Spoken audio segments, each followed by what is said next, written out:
Star Report. I'm your host, Star. Welcome to the show. All right, it's Wednesday, and this is a topic I will never get tired of talking about. Dexter Reed out of Chicago. Google him.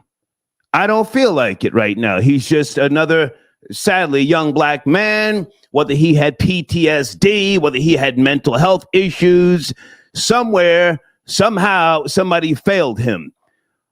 Salute to my homie TK Kirkland out of New Jersey, like myself. He's known for saying, "Who raised you niggas?" I'm going to borrow from him and twist it around a little bit and say, who is raising you niggas now? Who is raising you? Tonight will be one of those throwback old star shows because you young niggas, somebody needs to talk to you. Tonight, if you call in, if you chime in, please try and talk to a young nigga because somewhere, somehow, somebody has lied to him and told him racism is a thing of the past. No, it's alive and well. It's thriving. It doesn't stop me. It doesn't hinder me, but you have to know how to act accordingly. The old Star and Buckwild show going back to March of 2000. What was the campaign? Comply or die. Salute to those of you mothers, and I may have to go in on single mothers tonight. I've tried not to, to be respectful, but, salute to you single mothers who have lied to your friends, your family, and to the little nigga that you raised. He's so smart. He learns faster than the other kids. He's got a higher IQ. But then somewhere around 15 or 16, the nigga becomes dumb as fuck. Dumb as fuck. And when the race soldiers run down, he wants to then get defiant and non-compliant. Who is raising you niggas now? And we may go into the history of certain bullets that were designed for you niggas. You niggas. Oh, and the term race soldiers, that goes back to the 60s, maybe even further. That's not new. Some of you think that's a new term. No, that's old. I'm going to tell you about my father who told me in 1973 when I was 9 years of age. Boy, the race soldiers want to kill you. And he told me, you're not white. Your mama's white, but you ain't white, boy. They want to kill you.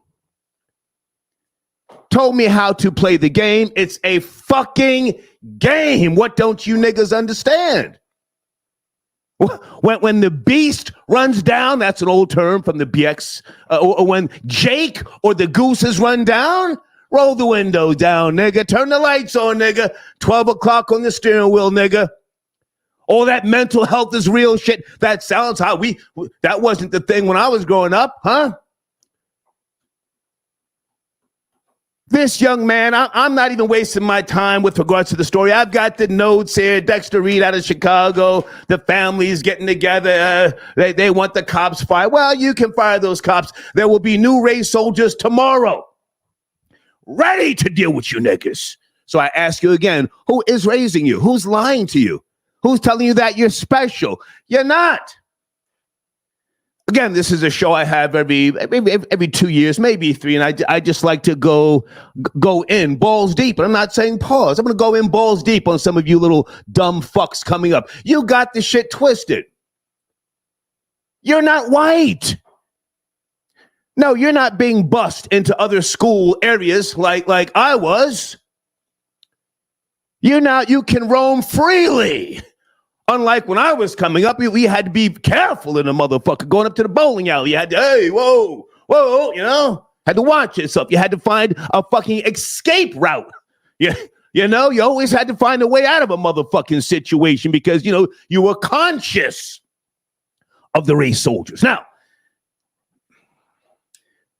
I'm a cop supporter. I was denied by the gang that I tried to join a few times, but hey. I don't necessarily fuck with the losing team. I'm not going to sit up here and say, yo, this shit got to stop. Well, it's never going to stop. It's never going to stop. You've got to get smarter. So I ask you again, who is raising you? Are they preparing you for the reality in America? And again, racism is alive and well. I'm not saying every situation with the cop that pulls you over is necessarily racist because, truthfully, the black cops are the worst. Can I get an amen early in the live chat? The black cops are the worst cops. So what was that movie? Back in the was it Boys in the Hood? Huh? Troll Babies. Was it Boys in the Hood? That black cop. I forget the lines he had, but holy shit, that was real. Realer than real deal, Holyfield, as they say, okay? Phone lines open right now. If you call in, please, I'm asking some of you older niggas like myself, talk to the young niggas today. Give them some advice because they got it really, really fucked up. When you get pulled over, even if it's a simple traffic infraction, possible violation, play the game, nigga. If it's late at night, I've gotten so to the point where I take the keys and put them on the roof. Anybody ever do that in the live chat? You take the keys, and you put it on top of the roof, put the flashes on, and the lights all in that motherfucker, and all the windows down.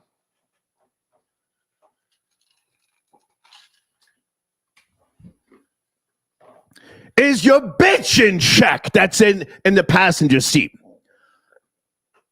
If I get pulled over and a bitch is in the seat, bitch, close your mouth, especially if she's white. Shut the fuck up when I'm talking to the beast, bitch. And if she tries to, I just trying to help you, bitch, you're canceled. Get out and walk the extra 6 miles home. You got me fucked up. I'm not dying for you, bitch. I'll die on my own accord, but I'm not dying for you. Can I get an amen if anybody regulates like that? Who is raising you niggas? That's tonight's topic. And we're using Dexter Reed in the title, as you can see. Google the story. I didn't post that shit in the community section. I just want to talk to you.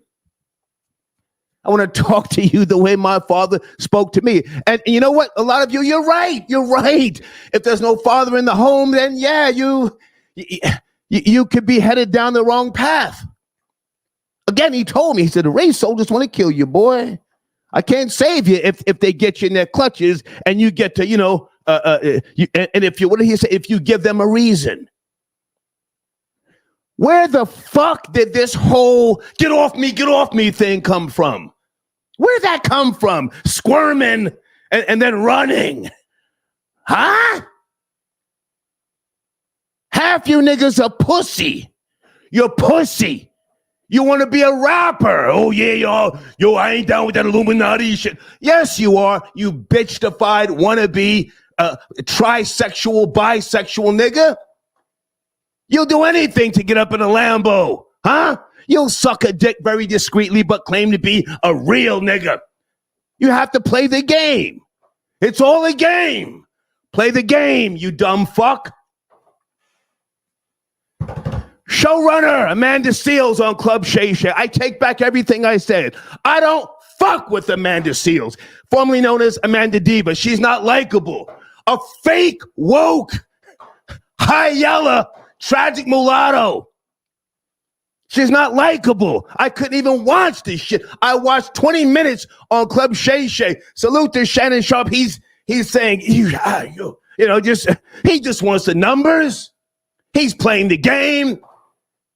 She's sitting there trying to tell a story. She's capping, you can tell. She's trying to, I was doing this before Issa Rae, yada, yada, yada. Issa Rae knows how to play the game and shut her fucking mouth.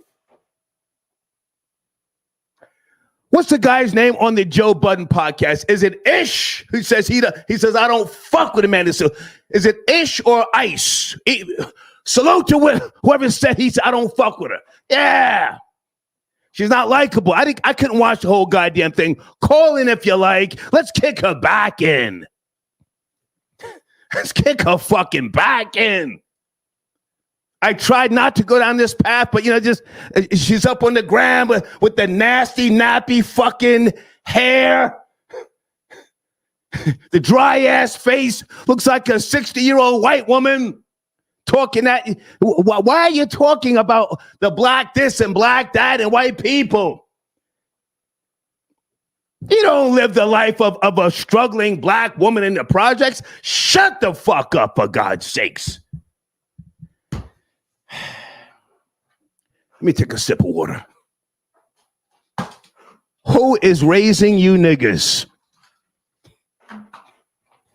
I will be here next year and the year after that, providing that I'm alive, and I will continue to talk about you niggas getting shot down like wild fucking dogs. Oh yeah, your content, your food.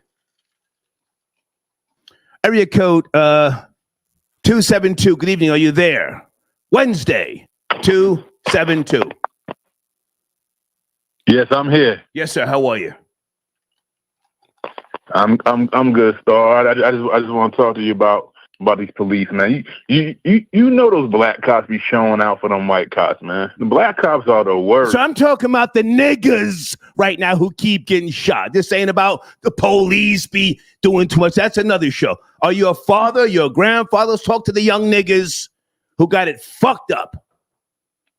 Yeah, man. These young niggas got it fucked up, man.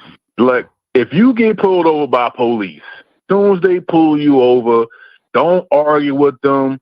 Give them what they asking you for. Give them your license and your registration and all that extra stuff, man. Because if you do that, 9 times out of 10, you're gonna be riding down the street 2-3 minutes later. That's it. Don't be fighting, escalating a situation, because the cops are already nervous when they walking up to your window in the first place. Can I ask how old are you, sir? How old are you?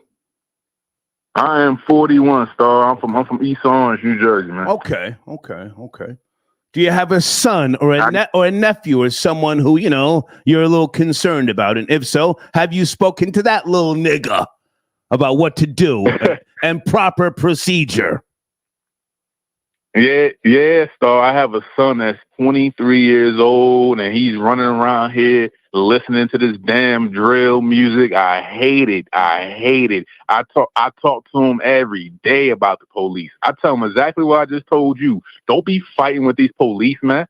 You're not going to win. It's not about being, oh, I'm cool and I'm right and they're wrong. You're not going to win, man. Yeah.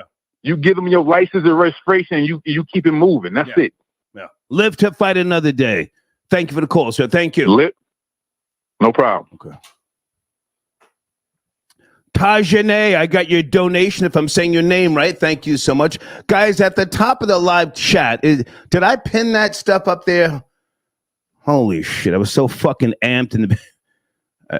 Did I pin everything at the top? Hold on.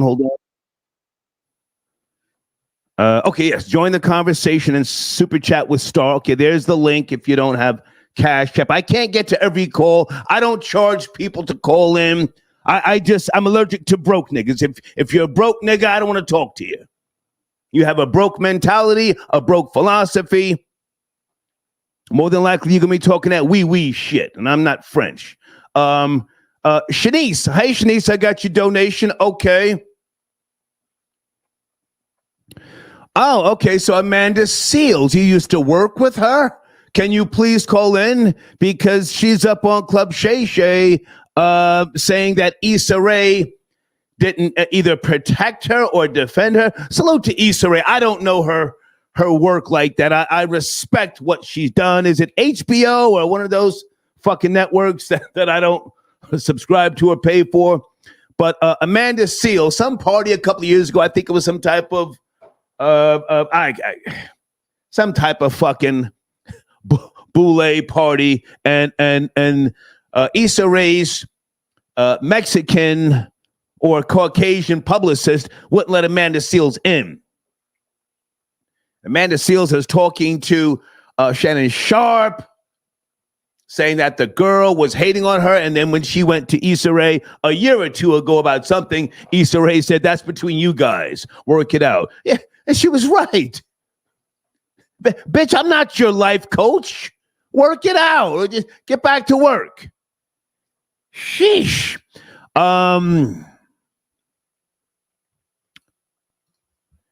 Area code 517. Good evening. 517. Please turn that down in the background. Turn it down in the background. But we have to let you go. Yes, no, baby. Yes, sir. Yo. I got your donation from Senior Day. Yo, Snap from Michigan. Hey, Nat, how are you, man? What's cracking?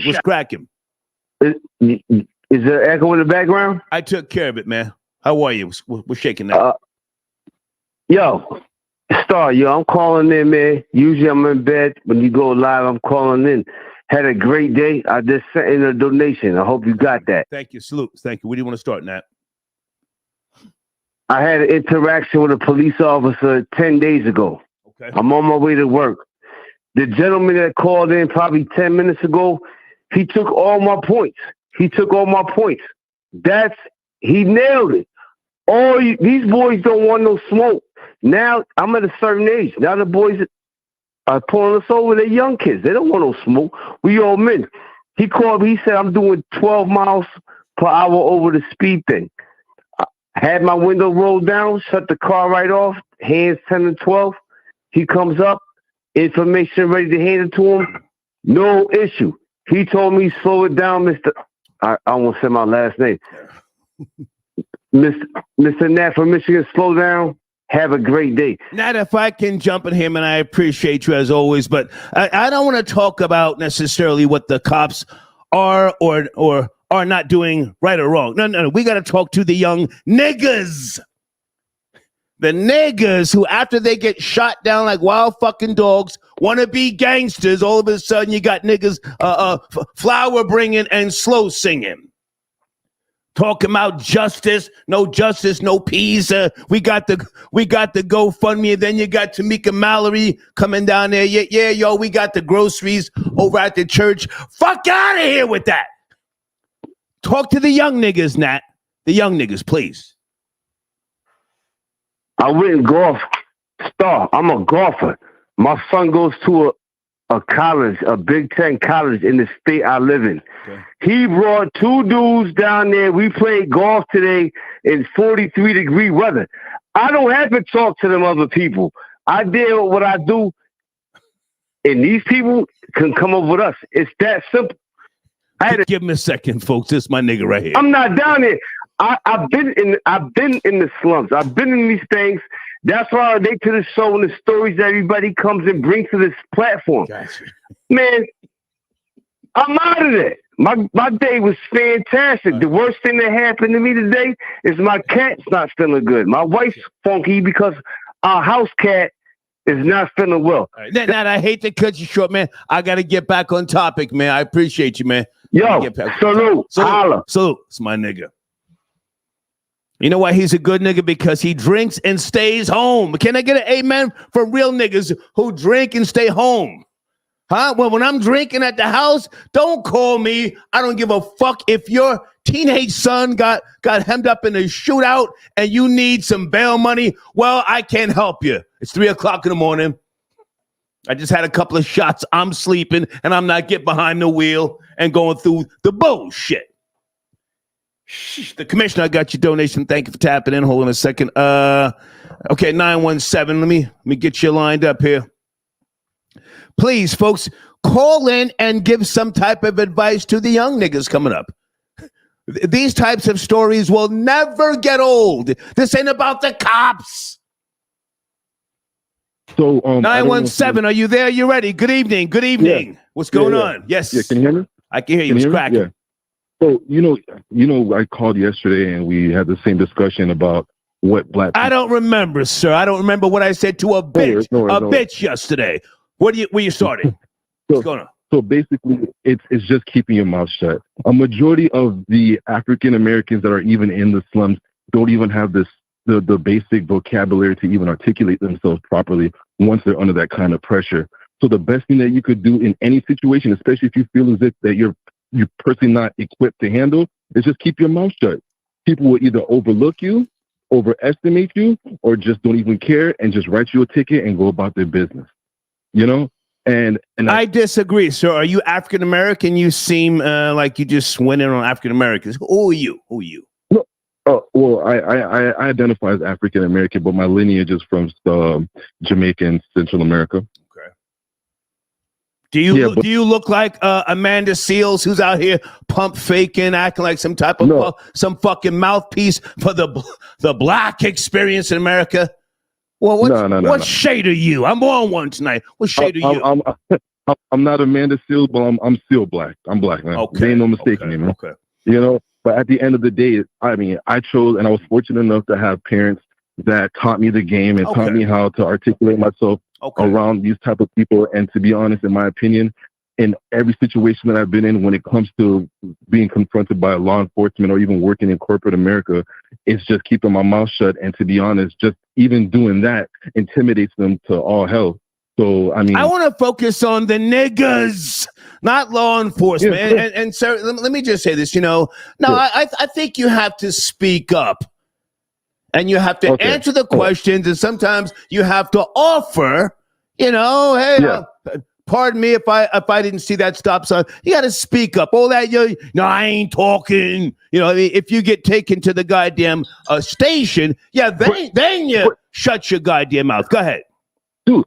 No. I think it's the actual opposite.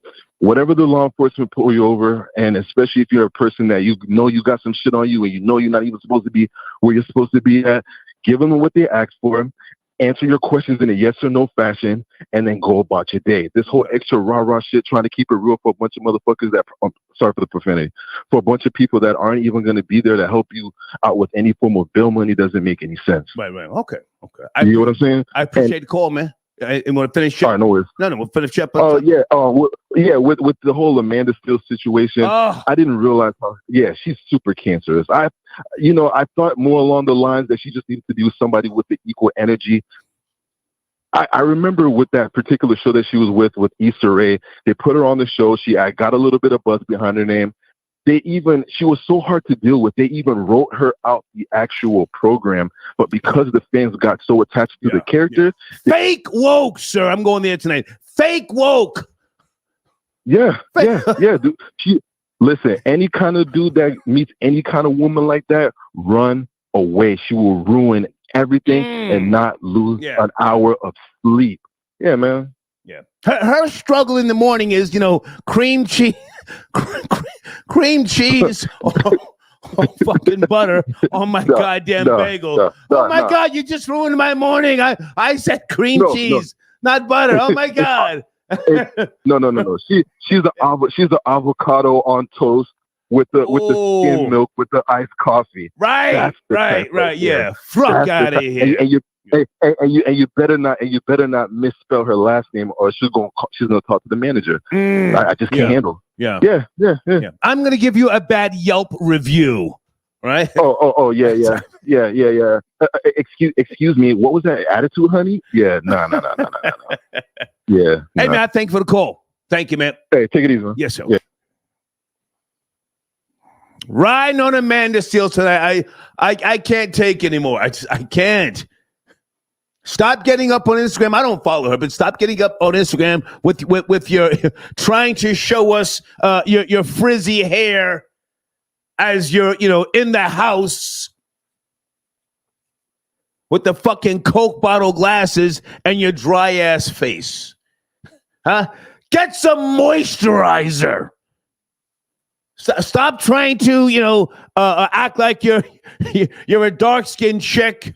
With fucking, what do you call those? Bantu knots? Am I saying that right? Bantu knots down in the trenches. Fuck out of here. Uh-oh. Florida Boy Jay, listen, I'm on that different type of time tonight, my nigga. Florida Boy Jay, what's cracking? Nigga, listen, about once a year, we got to put our foot on Amanda Steele's back and step on that motherfucker. Every time she gets out of pocket, she gets too cool, too loose with niggas.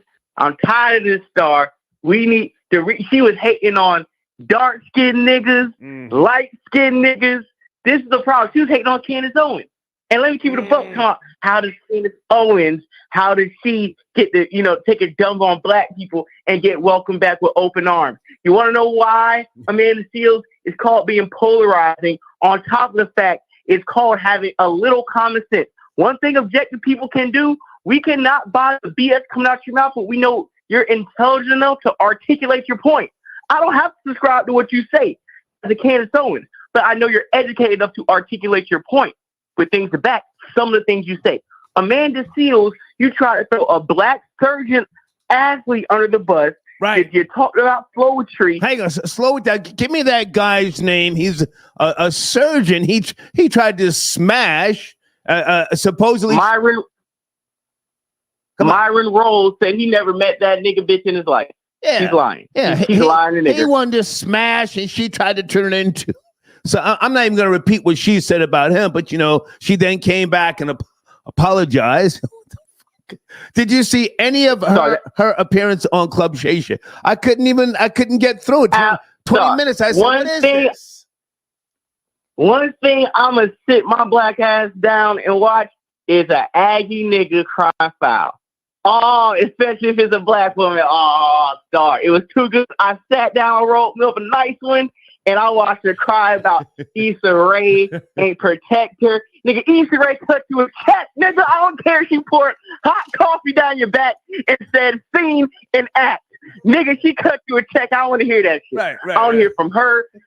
You talked about, you had some made up coon story about your teacher back in Florida and kids being racist.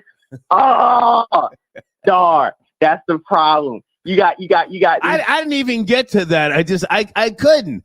I said, what is this shit? Hold on a second. And I'm looking at, she's sitting here with the fucking big bamboo earrings like this is the fucking the late 80s, and she's got on some type of fucking, I guess she's trying to show her high-end red boots. Now you're wearing some designer boots from Europe more than likely, but you're talking the black shit here in America. Come on. Hey, with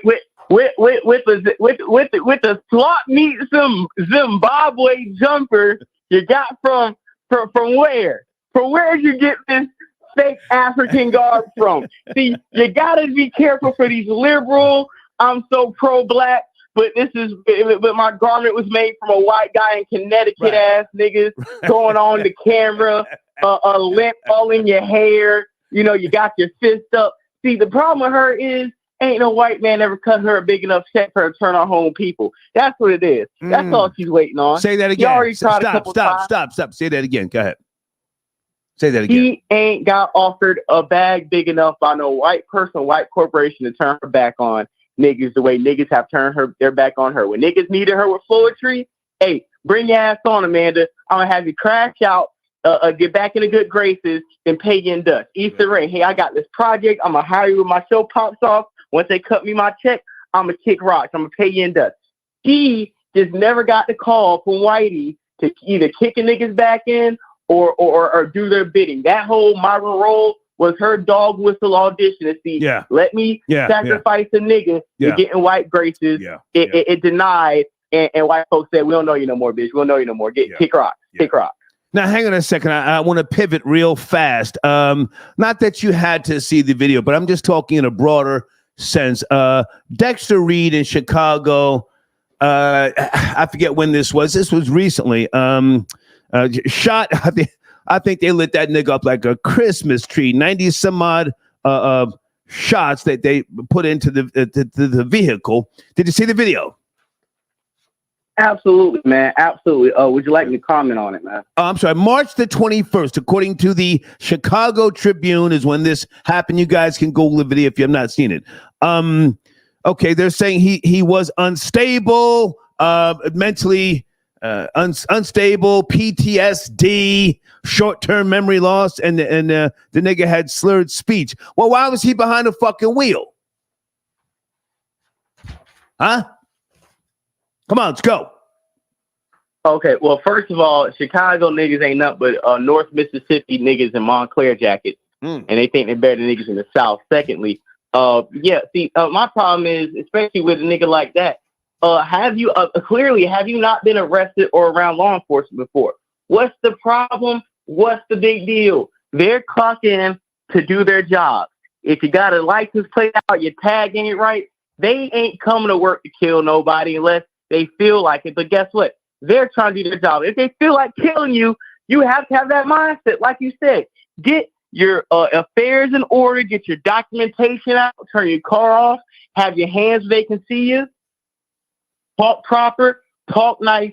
At the end of the day, when the lights get cut on behind you, you are in enemy territory. Just like if we was in Vietnam and they went and called us, we're prisoners of war at that point. If me and you are in a car going somewhere behind enemy lines, we get pulled over by them boys, by the gang. If I go in Cali and get stopped by the gang, I have to talk good enough for the gang to not disarm themselves, but to make sure I can go home. Make sure niggas don't run my pocket or put me in the dirt. Facts. But niggas see cops. That's a game, nigga. And why you screaming at hot places, Chicago niggas? But why you niggas be listening to bang bang shoot 'em up music? F these white people. This and that. Stop right there. Stop right there. That's where I want to jump. And I was just about to say, the art that is for the most part, part of the dominant society now, whether it be by way of blacks, Caucasians, Hispanics, the art is talking about shooting, robbing, and killing. So why should the fucking the police or race soldiers, if you will, why should they be polite to you? You for the most part, your culture, a culture of chaos. You've made it known that you on that rah-rah shit. You ready to go there? So I'm supposed to approach you in a polite fucking fashion? You don't want to roll the window down. You want to talk to me as if, you know the fucking law, which you don't. I just had to say that. Go ahead. Yeah. You got 3 cavities in your mouth. Breath smell like a malt liquor and Black and Mild. And you tell the cops, I'm not driving, I'm traveling. I'm a fast cap nigga. Yeah. That's the reason why they got to pull out the gun and lay you down. My point is this. If you get stopped by the police, all that F the police, all that, these white people, this is that, accordingly. Because they can do whatever they want to you. Your mom ain't got no life insurance policy on you. Now we got to go fund me. And you're looking crazy. Yeah. When the cops get behind you, go to jail. You ain't got no bail. You ain't got $1,000 to bail yourself out. You can't sit down for a couple days, eat a couple ham sandwiches, use the steak soap, wait for your turn to read a book you can't read anyways, but you want to kill time and take a nap. Yeah. What you scared for? You? Hold on a second, Florida Boy J. For those who don't know, Dexter Reed was 26 years of age, and prior to the run-in with the police on March the 21st, he was wounded in another shooting in August 2021. I don't know what that was about, but this is where the I guess the supposed PTSD. He had some type of club foot, so he was fucked up, and he's behind the goddamn wheel and not compliant. Sheesh. Go ahead, man. I had to lay some of that out. Good God Almighty. Yeah, and this even coincides with is black people going to be the permanent underclass conversation? I don't want to go back. I don't want to go back. We're not. Yeah, we're not. But it's the nigga mindset of like what are you going through when the cops pull you over? You want to go home or you want to be right? Because you could be right and dead right now, or you want to be wrong and go home. Yeah. Have some bail money put up. Make sure your mama love you. Your old lady gonna work that overtime and get your ass out, bro. You probably gonna get time served anyways. You got to sit there a day. Niggas is so tough till the lights get behind them. They scared to go to jail. They scared to answer. You ready to die, but you're scared to go to jail. Yeah. Hey, I gotta ask you this before you go. LeBron James. I'm so glad that people are putting information out there about or videos, pardon me, with him traveling and flopping. Over the years, I say, does he travel a lot? Let me ask you, basketball, modern basketball, much better than I do. Does he get away with traveling, or is it me? Am I imagining that he travels a lot? LeBron James. It would be as an avid basketball watcher, it would be disingenuous for me to say LeBron James is the only traveler star. LeBron James travels. Well, I want to focus on him because a lot of niggas look at him as the GOAT. The nigga travels. Oh yeah, he definitely travels. He even got called one time trying to make a game-winning basket for doing a crab dribble. You know what I'm saying? LeBron James is an avid traveler. Right, he's an avid flopper. And just to put the cherry on top, did you see him blow a 20-point lead and miss a wide open three to cost them game 2 the other night? I did not. Bum. I did not. Bum nigga. Yeah. Bum nigga. Yeah. Professional loser. Part-time bum. LeBron James. Hey, man, I don't want to take this conversation into too much of basketball, but keep me posted on those bum-ass Knicks. At some point, they're going to get eliminated, and then I want to do a show on them, okay? The New York Knicks. Hey, I will be there rolling up my New York Knicks pack. Waiting for that episode. You have a great night, man. Appreciate Good to talk to you. Thank you so much. Okay. Florida Boy Jay tapping in. Big Elvis the Chef. Check your email. I just sent you the link, guys. If anybody wants to cam up, please do. Also on the screen, www.gurubusinesscenter.com. File your taxes. Folks, even if you can't pay your taxes, file. This young woman can help you. Her name is Alicia. She has called in before. Alicia, are you out there? Do you want to chime in? Shoot me a text message. Don't fall into the category of being a tax evader. She can help you set up an LLC, a 501c3. She can help you with putting your home in a trust. If you're doing a whole lot of extra shit, if you're trying to come up and be a YouTuber or a social engineer, you better put your home in a trust, because you fuck around, you catch a lawsuit, somebody's coming for that home. I just want to say that, okay? All right. Well, hang on a second. Big Elvis, the Chef. Good evening, sir. I'm on one. I love the show. The show is great. You haven't mentioned Drake not once. I'm happy. And I say that in jest. Well, hang on. Drake already took that nigga's head off. That's an old show. Yeah. So, come on. I'm getting around this garbage truck. I'm in Harlem on 125th getting some seafood. Okay. Light. So, yo, man, I love the title of the show. I don't think I'll be able to repeat it, but who's raising you all? Like, yo. Who is raising you niggas now? My homie always says TK Kirkland, who raised you niggas, past tense. I'm asking, who is raising you niggas now? Dexter Reed is just another dead nigga, respectfully. That's the it. Story. That story, that reality is never going to get old. So I have to ask, who is raising you niggas? Come on. Right, you said it earlier, these race soldiers and all that kind of stuff is still out there. But let me also say this. My father was racist too. My father was racist. I'm not just calling the cops racist. Go ahead. No, but my point is this. We have to tell these kids that America is a corporation and that this is business. And they need bodies in these prisons, and they need bodies in these jails, and they need bodies. People are counting on this. So this is why you will be profiled. You gotta realize you're gonna be profiled. So what you do when you're profiled is what's gonna change. Just the sound of your voice will change the dynamics of it. I just got pulled over on 118th Street and 3rd Avenue 5 days ago. The cop said I didn't turn my lights on because I have daytime running lights, so the inside looks lit up, and I didn't click it. So he asked me for I pulled over.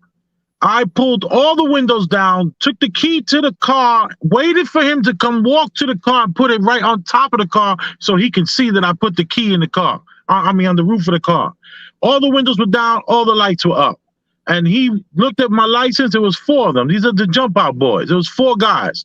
I had one on each window with their flashlights looking down in the car. And they said, have a good day, sir. I gave them my license. They didn't even run it. None of that. They said, have a good day, sir. Because it's about you showing them immediate respect. Because as individuals, they can't beat you. They can't hurt you. I gotta jump in, Elvis. I gotta jump in. I don't want to make this about police procedure. I want to talk to these young niggas. Right. And when I say niggas, I mean the Hispanic niggas with the straight hair as well. Right. Who is lying to them?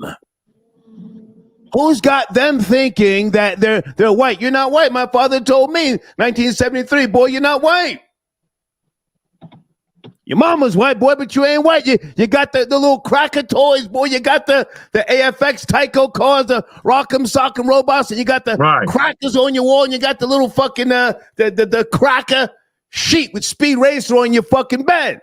But you're not white, boy. They want to kill you. Play the game. Let's focus on that. Game. Play the game. You gotta teach your children to play the game. And you gotta teach your children that they cannot tell the difference until you start in life. This is even in corporate America, anywhere you go. And it's all about the right eye contact. I tell my children, give the right eye contact. If your eyes are low and you're not paying attention to yourself, you know, you're looking down, you got this like look on your face, this dumbfounded look, you're gonna be a victim or something. Somebody's gonna victimize you. All right, my food is here, right? I mean, Star, I gotta go, man. Love you, man.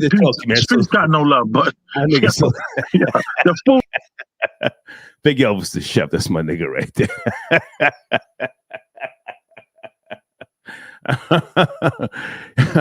Who is lying to you niggas? Don't give a fuck how high yellow you are. You're not white, boy. I love you. Play the game. It's a game. It's a fucking game. Mario, I got your donation thing. No, Mario, I don't want to make this into, things that my father used to say. No, it's not about that. Listen, I survived. Most of the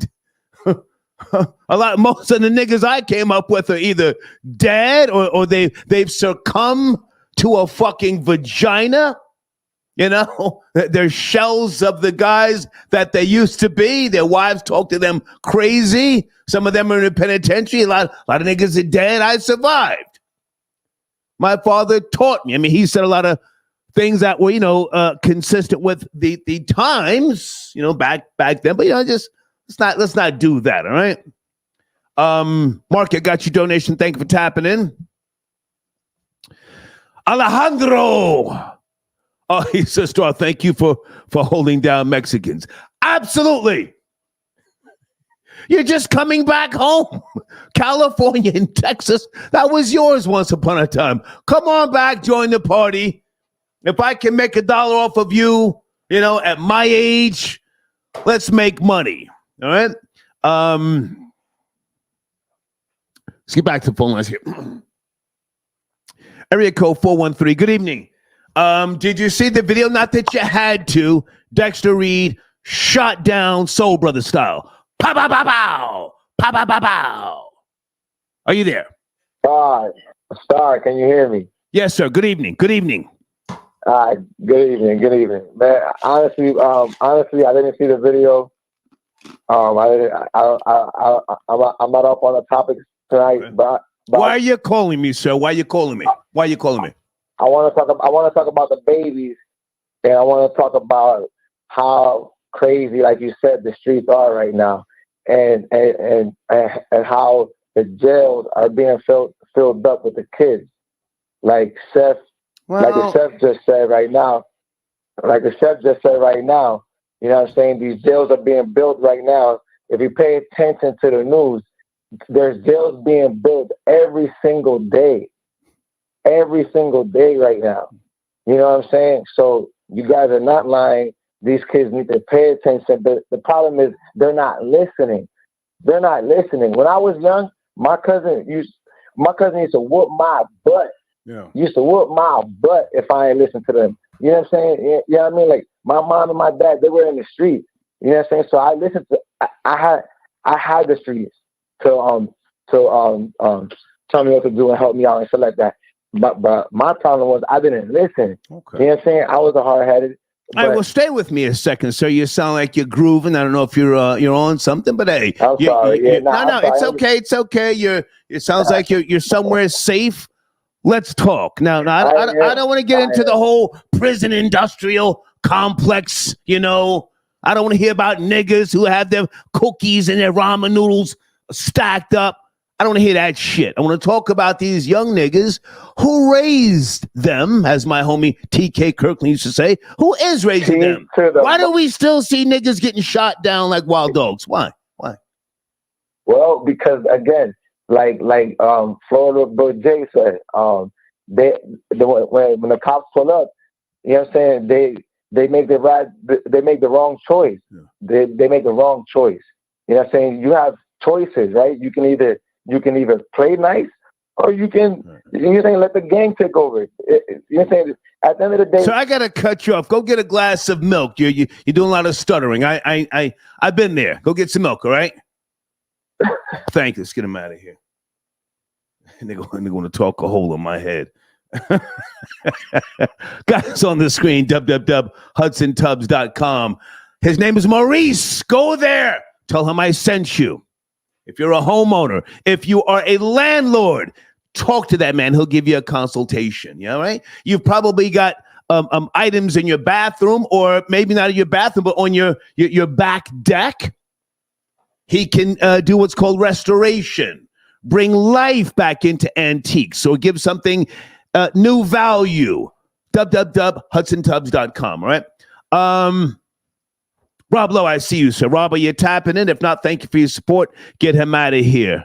We're not talking about jails. We talking about, morgues. That's a whole fact.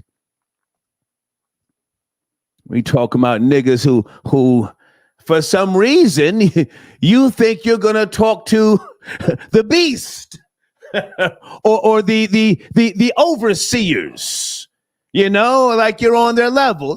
No, nigger. Where's my flashlight? I don't have, it's not here yet. Hey, good morning, nigger. It's 3:00 in the morning. Where you coming from? I don't have to say where I'm coming from. Okay. Oh, you're wise guy. Well, where you headed? I don't know. Oh, well, I need you to step outside of the vehicle, turn it off. Oh, you don't want to turn it off? Bow! It happens that fast and that easily, okay? Oh, yeah. Before I forget, I want to make something perfectly clear. Do you have a lawyer or lawyer's number in this bullshit mobile device that your life revolves around? If I had a biological son and he spent, a lot of time in this motherfucking phone, I would say, son, do you have any lawyers in that goddamn phone? Oh, I know you got a bunch of numbers from bullshit niggas and scatow bitches. That's an old saying. Scatow bitches, You got DMs, you got screenshots of all your conversations. Do you have any lawyers' numbers in that phone, son? Because if you get into a jam, son, and you can't get a hold of me, your life could depend on it. Anybody in the live chat want to speak to that? Do you have a lawyer's number in your fucking lifeline? It's called the phone, all right? Lauren, I got your donation. Thank you for tapping in. Lauren, I don't even understand your question, baby. I am who I am, the ultimate man. I've never been confused. Growing up, where I grew up and how I grew up was a beautiful fucking thing, baby. I'm the same person. Proud of my heritage. We're all mixed, baby. You're talking like somebody who, with all due respect, you've sent in donations in the past. Nobody is pure-blooded anything. I don't understand your question, babe, but thank you so much. Okay. And Big Elvis, thank you for your donation. He just sent in a donation. That was nice. Let me go to area code 713. Good evening, 713, late night. Are you there? Is that who I think it is? It might be. This is Alexis calling from Houston. Hey, Alexis, how are you? Good evening. Good. How are you? So I actually just wanted to call about the nigga that turned into Swiss cheese. So I saw the video. I didn't even watch like the full 13 minutes. I just watched where they immediately started, shooting at him. Right. And I don't know what I'm more tired of seeing. Like I don't know if I'm more tired of hearing about, black guy was, shot down by police, or, girl gets, chopped up because she's desperate for love looking on the internet. Right. I don't know, because it don't make no sense to me. But anyway, I guess the only advice I can give is like the advice that, that's always worked for me, which was just don't give them a reason don't give them another reason to shoot you. Like, you're already black, so you're already in warm water as it is. Yeah, it's a fact. So, like, when I get pulled over, you know, I don't even wait for them to tell me to roll my window down. It's already down. Facts. By the time you come up, you can see me. You can see me. I got my hands where they need to be. You know, I come from, like, I remember I got pulled over once. I was coming from school. So I was on my way home, getting ready for work. And, I was speeding, you know, because I drive fast sometimes. And so cop got right behind me, turned his lights on. I immediately just got right on over, had my window rolled down. He came up to my window, and he was like, "Oh, you know, I'm gonna need your," you know, he was polite, but he got to the point. You know, I'm gonna need your license. So I was like, oh, okay. So I had my backpack in the passenger seat. Oh shit! And so I told him, I said, yeah, oh, okay. I said, my ID, my wallet is in my backpack. Is it okay? I'm reaching in the glove compartment. That's what I say. I'm reaching in the glove compartment. Just so you know. Right. So I was like, I just came from school. So can I get my ID? So he was like, yeah, no problem. So I was like, oh, okay. So I got my ID out, gave it to him. He was like, okay, well, since, you know, I can tell you're coming from school. He said, I'm just going to run your plates. Everything checks out. I'll just let you off with a warning. I said, okay, cool. Now, I don't know how it is with women versus men. Maybe he didn't see me as a threat. Maybe he was just feeling nice today. I don't know. So I can't pull the whole race card of, oh, the police are just racist. Well, I mean, every time I comply, it works. So stay with me for a second. Stay with me because, you know, a lot of times there are quotas. Quotas are a real thing, especially in New York State. And that's one of the main reasons I hate going upstate New York. They've got quotas. And they've got quotas in New York City as well. And they got the brand new fucking cameras, congested pricing, yada, yada, yada. So sometimes you're not going to get out of a ticket. And you have to know that. You have to know, hey, you know, shit, I got to deal with this. Okay. And it's a sad reality that we live in a place where, you know, people do a whole lot of extra carrying on. But, you know, I don't know how old you are, but listen, I survived. I've done so much fuckery in my time that, you know, if I get a ticket now, I say, okay, oh, thanks. You know, just it's not a big deal. But can I pivot for a second? Do you know who Amanda Seales is? Did you see her on Club Shay Shay? I need a female's perspective here. I saw a quick clip. Like, I don't know exactly who she is. I know she's been on that show, The Real, where, you know, they gossip and all that for a little bit. But I don't know exactly who she is. I saw a quick clip, and it was like he called her white or something, or he said, and then she kind of got mad and not mad, but she started saying, like, oh, my God, my mom is not white. Why do y'all keep saying that? Right. And then I just scrolled because I don't care for her, you know, so... with all due respect, I don't like talking about people's parents. Her mother is from Grenada, and I think she's just light skinned. I forget. I don't study her fucking lineage. You know, and in today's day and time, you know, where people are very culturally proud. I'm talking about African Americans. You know, people aren't trying to hear you talk about something from Grenada like that's some fucking great place in comparison to America. That's just one of the things that I think. One of the reasons why I think people take issue with her. I used to think, hey, you know, I like her vocabulary, but, you know, you have to pull it back sometimes. You can't just throw words out there to try and pass yourself off as a pseudo-intellectual when in reality, you don't really connect to the quote-unquote black struggle.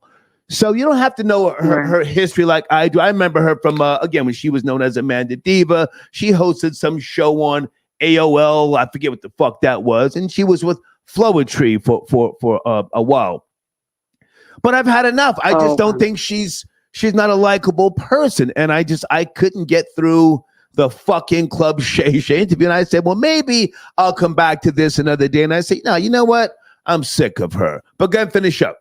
Go ahead. Oh, that was it. Just, you know, y'all, please, when these police pull you over, I'm tired of y'all becoming, hashtags and, I'm not donating to your GoFundMe. I'm tired of y'all's mamas getting up on these stands and crying and talking about my baby. Like your baby didn't know no better. So I don't know. I'm just tired of seeing it, but thank you. Thank you. But anyway, thank you. Thank you. Bye-bye. You don't have to agree with me, goddamn, but I will be here next year, the year after, just, talking about you niggas getting smoked out of your boots. I've spoken before about how fucking sad but funny it is to see niggas get shot out of their slides. A nigga with his pants hanging below his butt cheeks, and you get shot, and the slide pops up in the air. I would never, I know you guys do, but I would never wear a pair of fucking slides outside. I got some Tommy Hilfiger slides here, that I keep under my desk, but how did you get so comfortable in society to wear slides? Let's go to area code 347. Good evening. We're talking about Dexter Reed. Did he escalate a simple traffic stop? Good evening, 347. Yeah, that's me. What's the vibe, sir? Good evening, sir. How are you? Oh, what's the vibes? Yeah, Star, why did you let that mammy just come on in? No, sir. Never mind her. I don't know you. Who are you? Speak about the topic. Never mind her. I'm in the Bronx right now. I'm in the Bronx right now. Okay, we don't give a fuck, sir. You discussing the topic? Here we are, sir. I wanted to call about the young niggas getting stopped. No, we're talking about young niggas not knowing what to do and why they get shot. That's a topic. Yeah, well, young niggas should. Let's get him. I don't like his vibe. You want to call in and talk about somebody else who called in. Nigga, I don't know you. I'm not down with you, nigga. I'm trying to pull me in like me and you connect. She got right to the motherfucking topic. Jesse, I got your donation. Okay. Well, thank you, Jesse, for your comment. I don't like callers or people going after someone else who called in. If they speak, I want them to speak. If I sit here for an hour and talk by myself, or 2 hours, or 3 hours, as I can by myself, then you say, yo, take some calls. You're being too much of a narcissist, right? So let these people speak. Something else I wanted to mention here. Hold on a second. What a beautiful fucking day I had here today. A Karen tried me. I don't know if I should really break this down right now, but I'm in North Carolina now, for those who give a shit. And for the most part, I have been having a beautiful time. I like living in North Carolina much better than living in Georgia. I will never move back to Georgia. You've heard me say that before. But a Karen tried me. And it was beautiful because she reminded me that I am in the South. I'm not up north. You see, I grew up around Karens in the north, but it was a nice little eye opener. And of course, I'm very quick. I know how to come back and how to disarm Karens, but I had a nice day. I'll just say that for right now. Lance, I got your donation. Are you tapping in, sir? Good evening, good evening, good evening. Martin, I got your donation. When the man pulls up and pulls you over, comply or die. Yeah, so that's the old Star and Buck Wild slogan. What was that, 2000 or 2000 and early 2001? Yeah, comply or die. You know what it is. I'm not going to sit here and do this whole thing over and over and over. Moving to New York in 1981, I got a quick fucking... A quick reality check. How you can catch it from the beast, okay? Let me go to area code. Hold on a second, guys. 848, good evening. We're talking about Dexter Reed or young men or women who don't comply. Good evening. Good evening. How you doing tonight, Star? This boy James from Irvington, New Jersey, but I live in Jersey City now. Okay. High rise. How are you, sir? How are you? I'm all right. So basically, what these young fellas, black fellas, need to understand is don't ever think that you're not the most threatening individuals in America. You're a threat to every other race, including yourself. Keep that in mind. Good point. Now, you got three type of cops. You got go by the book cops, good cops. Those are the go by the book cops, the good ones. And then you have power hungry cops, and then you have scared cops. A scared cop, you make sure, even if you have a gun in your car, you don't tell him you have a gun in your car. You let them find it. You make sure that you don't do fast movements. You don't get a different type of tone in your voice, extra bass or whatever the case, because they're scared cops. Power hungry cops, you always make sure you treat them with extra authority. I suggest everybody read 48 Laws of Power so you can play the fool instead of being the fool out here. And that's all I got to say about that. Stay with me. Stay with me. You know, and the book that you referenced, you know, it makes no sense for people to read something if they don't absorb the book. Let me say that because I have read countless books. And if you don't absorb the knowledge and then apply the knowledge, then it was a waste of time. I hear what you're saying. Let me just respond. I hear what you're saying. But today's generation, sadly, we have to be real with ourselves. This motherfucking thing here is their lifeline. They're not reading books. They like Instagram. They like TikTok. They want to scan shit, screenshots, emojis, all sorts of game goofy shit. If you have a son or a nephew or a grandson, then son, I need you to read that book. Tell me about the chapter, blah, blah, blah, blah, blah, blah, blah, blah, blah. They don't do that now. They need to. What's that? I said they need to. You're right. You're right. Go ahead. I'm sorry. Go ahead. Yeah, pretty much, because that book also teaches you how to treat somebody that you don't feel is superior to you, but treat them like the superior. It's all just to get you through the day and get you out of that situation. You don't even have to read each and every one of those chapters. Just read the headlines, because a lot of this stuff that's in that book, we already do. We just apply it to different situations.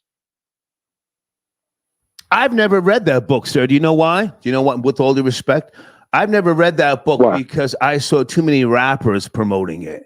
And I said, well, if these niggas, hold on. If these niggas are promoting that book, then it's not for me. I'll keep it real with you. I saw Fat Joe promoting this book, and I said, well, he's got. Let me not disrespect him. I just said, nah. If he's promoting that book, I know it's not for me. I never read it.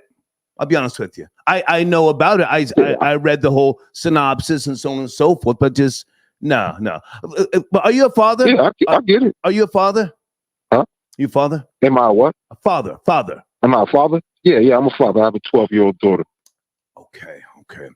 With all due respect, can you tell us what you tell her about how to interact with law enforcement or authority? It's exactly what I told you. You got three different cops out here: power hungry, scared, and you got good cops. You gotta treat them all like you gotta just basically play it how it comes. You can't get smoked with any one of them. If you want to get out of a situation, you got to know how to play the game just to get out of that situation. Who cares if you got drugs in your car, if you got this in your car? If it's over, it's over. Get that through your head. I might get out or I might not. But do you think that she takes heed to what you say? Because you said 12 years of age. You said 12 years old. Yeah, 12. That's that point in life, man, where they're not trying to hear what a an older male says, unless you're really, really, a good dad. Do you think, does she take heed to what you're saying? Keep it real. Yeah, I mean, she listens because I keep, like I said, man, I'm not one of those old, washed up fathers. Okay. She's seen me in work. Okay. She's seen it in work.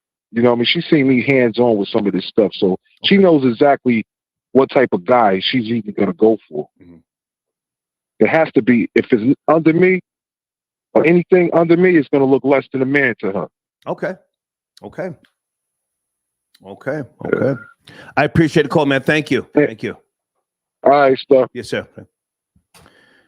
Somebody text me. Hang on a second. Peace, left-handed. That's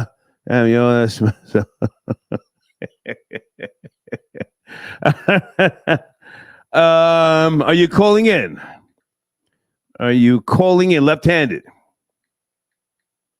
Call in, promote your show. They went live last night. He and Yada Bear. Anybody in the live chat want to tell me about the bum-ass New York Knicks? Bum-ass Knicks. As long as Spike Lee is still on the sideline, they're going nowhere. Is he still there? Jumping around like a fucking a 13-year-old little girl? Fuck about no New York Knicks. Sir Shy, got your donation. Okay. Amanda kind of schooled Shannon on the cooning. Okay, well, I couldn't watch it. It was too cringe. Rory, where's White Boy Rory? He says, salute to the CPD. Made sure he in the bosom of Abraham. Okay, White Boy Rory tapping in.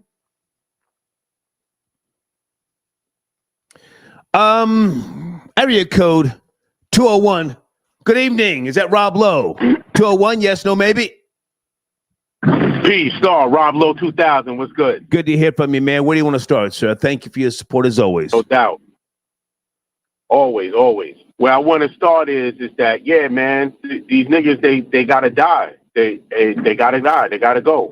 Everybody's not meant to make it.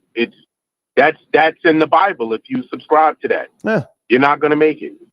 This attitude of get off me, that shit that was passed down from Tupac, that was passed down to these kids that are now the sons of these kids that are being raised by these women that have these responses and reactions like women in bad neighborhoods and bad situations and small dwellings that are boxed in, that feel frustrated and angry at the slightest little thing. Yeah, they're going to get popped.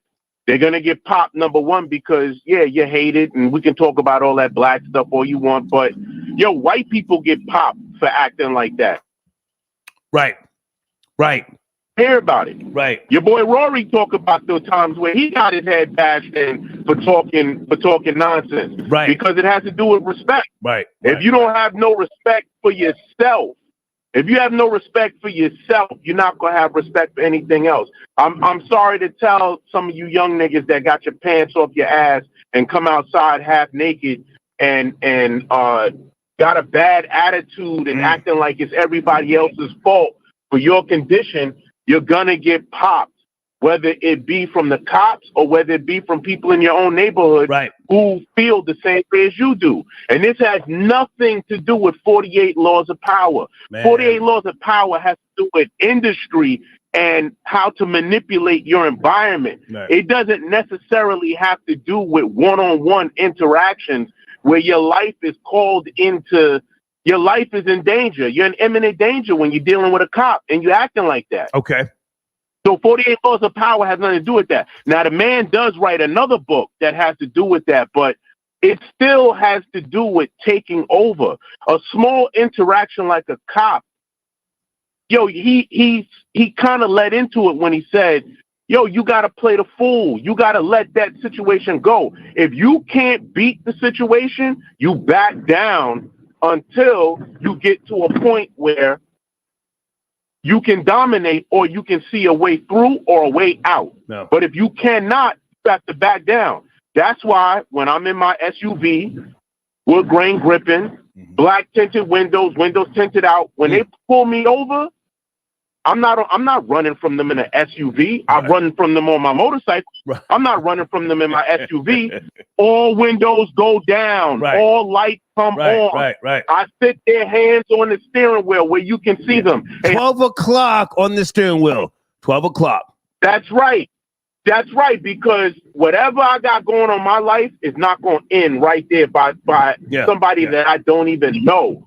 Even if the cop pulled me over before, he don't know me. Why am I going to end everything that I'm doing right then and there? Get off me. Yo, don't touch me. Yeah. Yo, why am I going to read the law back to him? Which is another disrespectful thing. I'm watching all these videos on Instagram, and you got these guys quoting all this stuff back to the cop. Yeah, you right. But that don't mean that you're going to make it past this moment. You're not going to make a fool. I want to speak to your superior officer. Right then and there. Right then and there at that moment, that's the superior officer. That's the I want to speak to. No. You're talking to him. Yeah. Yo, and my superior is a hollow point. Pow! Hey, there you go. Talk to him. Hold on a second, Rob Lowe. I gotta ask you this. I think this question. You and I may have discussed this in the past. And even though he's one of my favorite rappers, and I like his film work as well. Was Tupac an agent of chaos? Let me say it again. Was Tupac an agent of chaos? I mean, for the most part, raised by a single mother. He had a stepfather in there. I'm not sure how long his stepfather was in there, but that nigga was just doing the most, wasn't he? He was an agent of chaos.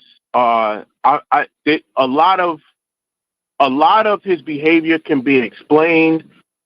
Most of it, not all of it, can be defended. He was a brilliant poet. Yes, a brilliant poet. From what hang on. Let me just finish laying this out. To my knowledge, one of the first rappers, it could have been Chuck D. I'm not sure, but Tupac on the Machiavelli album was talking about reparations, track number 9. But was he an agent of chaos? Why did these niggas keep talking about, so-and-so is the new Tupac? Why? Why? Because he was so defiant and he such a rebel? Go ahead. I think that Tupac, you can look back on it, because looking back is always 2020, and a lot of people romanticize things when they look backwards at stuff. I think he's become deified. But he's deified to us. These young niggas don't. They only know Tupac. I don't even know if saying that they only know Tupac in spirit is the right word. They didn't live through and see what I saw, because I'm of age to have walked through all of that nonsense with him screaming and yelling. And a lot of foul things were done to him. So I understand the anger, but I also was told that Tupac was acting out that Bishop character a lot of the time. Right. When people saw him walking out the courtroom, spitting at everybody. Right. And, that was a part of that role, a lot of people were saying. And, he played the role, and for lack of a better word, I don't mean to be insensitive, but he got what was coming to him. Oh, Jesus. You can't be in those environments thinking that, you are above what it is that you are up to your neck, up to your nose, overwhelmed in. That gang culture is bigger than him. And that's what them gang niggas tried to explain to him. And sometimes you hear them say it nowadays, where they were like, he thought he was something that he was not. They didn't respect him like that. Yeah. And all of that stuff was on the back of Suge Knight. But that's look, there's a universe of things to talk about when it comes to that. And it's Tupac going, he's dead. Yeah. He's dead. And everybody that wants to walk that path is going to end up just like that. Right. Because there's an answer to all of that nonsense. There's an answer to all of it. Yeah. Rob Lowe, I hate to cut you short, man. I got to take other calls. I appreciate you, man. Thank you. Salute, Star. Salute. Thank you. Okay. No doubt.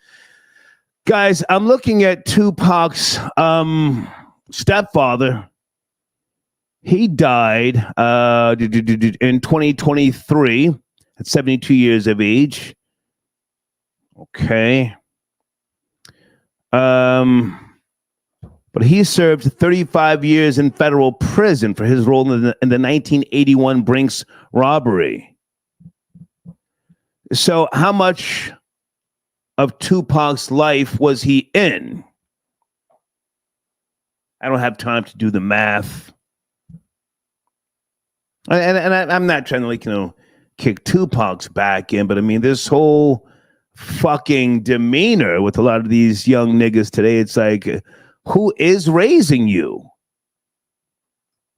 Who is raising you? Not that my generation was so great, but, running from police, that wasn't a thing. We cover up and you just take the shots. You've heard me tell you before, when I first moved to New York, 1981, got caught up in a sweep. And cops had us up against the wall, and I thought I was going to talk to the cops. Well, hey, officer, the black cop hit me with a forearm smash in the back of my head. Pow! The front of my head hit the brick wall. Bong! I said, oh, excuse me, I think my head hit your arm. Are you? I asked him, I said, are you okay?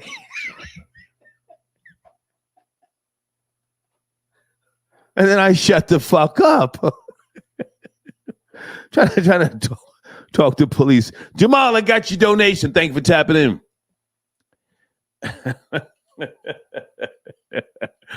Patrice, I got your donation. No, Patrice, I wasn't confused growing up. I had the best of both worlds.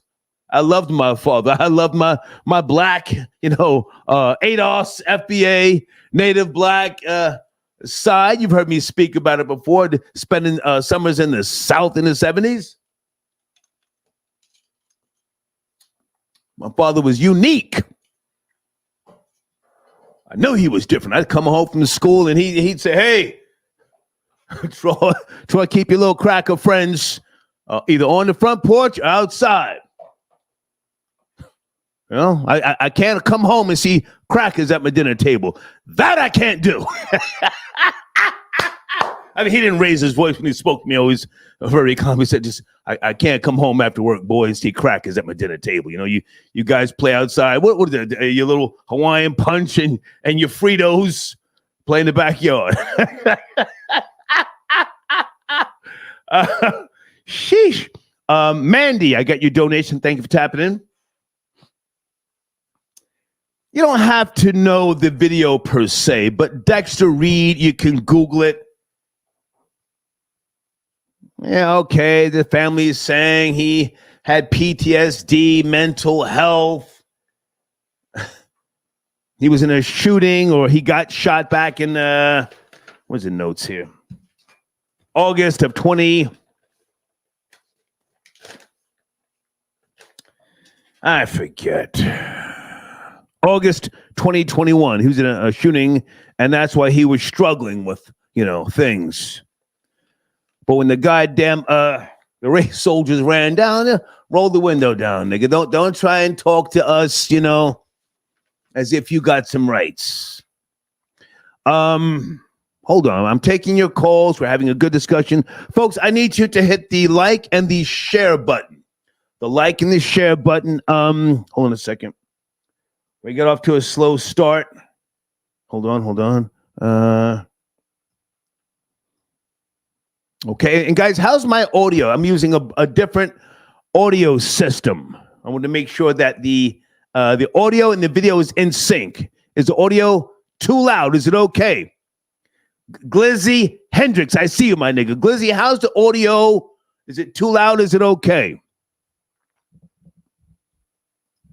Okay, hold on a second. Area code 646. Good evening. Are you there? Wednesday night. Hey, Star, Spanky from the BX. What's going on? Hey, Spanky, good to hear from you, man. What's cracking? Hey, man, I had to call in on this Please, topic, man. Please. With this cop stuff. Listen, that is the correct question. Who is raising you now? Yeah. Who is lying to you? Yeah. Let me tell you something, Star. I'm 55. All right. I got pulled over by cops, leaving my workplace in my Hertz car rental uniform, myself and my manager, on a dark winter night. They watched us close the shop up. They watched us lock the place, and they still pulled us over.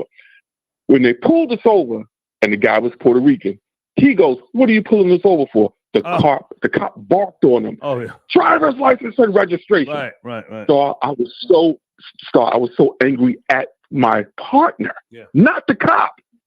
Who do you think you are? That you think that you're not what you're not white. Let me just make it plain and simple. I was raised by a single mother. Okay.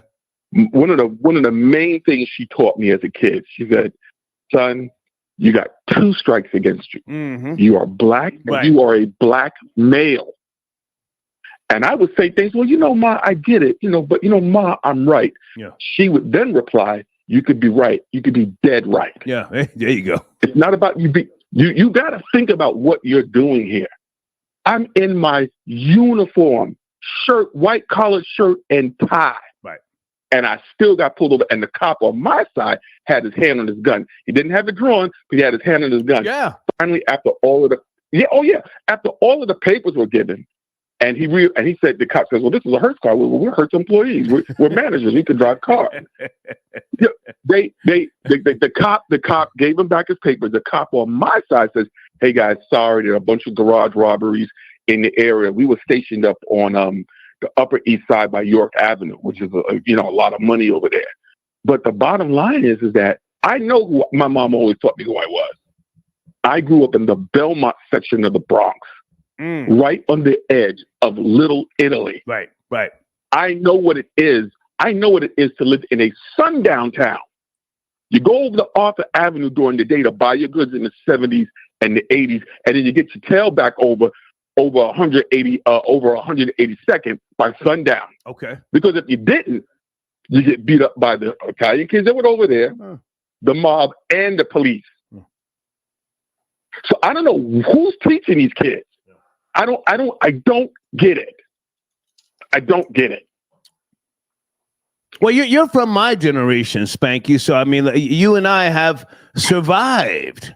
We've survived. I mean, I've had some interactions with police over the decades, but I thank my father and my mother for in the 70s educating me, saying, "Hey, this is what they want to do to you. I'm not going to lie to you." I think that the message that is being conveyed today from the parents or maybe society, I think it's so fucking twisted, and the kids are delusional. They're delusional. And Spanky, do you remember in the 70s? I think it was at 10 p.m. It's 10 p.m. Do you know where your children are? Remember that on television? Absolutely. Oh, absolutely. I absolutely remember that. It's 10 p.m. Do you know where your children are? Star, we come from the generation wherein the cops used to have a throwaway piece. You don't have to have a gun in your car. Right. You don't. Cops used to keep a throwaway piece. Yeah. So that's all it's about, reading the Art of War and all that. That sounds cute. And that dude's from the Bronx. He sounds old. Now, like easy. Let's not take shots at other calls. Let's not do that, man. Let's not do that. He pushed the button. I know. But let's not do that. He pushed the button with me, man. I nearly freaked out. Like, easy. They used to keep throwaway pieces. It was they had a throw. Most cops back. Listen, Star, these cops today are light compared to the 70s and 80s cops. You know this. I would say so. Yes. You know this. Yeah. Civil Review Board. Really? Really? What are you talking about?